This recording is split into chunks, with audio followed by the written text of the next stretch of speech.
Good morning. Hi, I'm Bob, and here's wishing you a wonderful day. A little girl lay dying and she was afraid.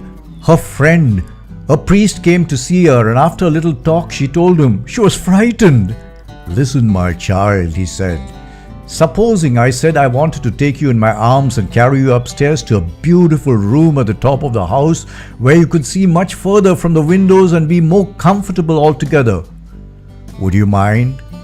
Why no, replied the child. It would be the most wonderful thing to happen to me. Well, said the priest, dying is exactly like that. God, who loves you more than I ever could, when the time comes, will take you in his arms and carry you into a beautiful room in the skies. So you see, my child, there's no need at all to be afraid, is there? And the child lay back on her pillows, content. How easy it is to prepare a child, isn't it? Yet, like fatherhood or motherhood, death is something most of us are not prepared for. There's the story of a king's jester. One day the jester said something so foolish that the king, handing him his staff, said to him, "Take this and keep this till you find a bigger fool than yourself." Many years later, the king was very ill and lay on his deathbed. Everybody stood round as he labored for breath. Looking up and seeing everybody, the king spoke to them, saying, "I am about to leave you, and I am going on a long journey, and I shall not return again to this place. So I have called you all to say goodbye."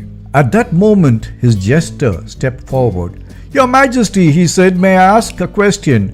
When you journeyed abroad, visiting your people, staying with your nobles, you made great preparations months ahead on what you would say, what you would take along, and the gifts you would carry." "Yes," said the troubled king, "I did." "Your Majesty, may I ask what preparations you have made for this long journey you are going to undertake?" "Alas," sighed the king, "none." "Then," said the jester, "take this staff with you, for now I have found a bigger fool than myself." Yes, dear friends, as we live our lives selfishly and without God, what preparations have we made for our journey? Thank you. This is Bob, signing off.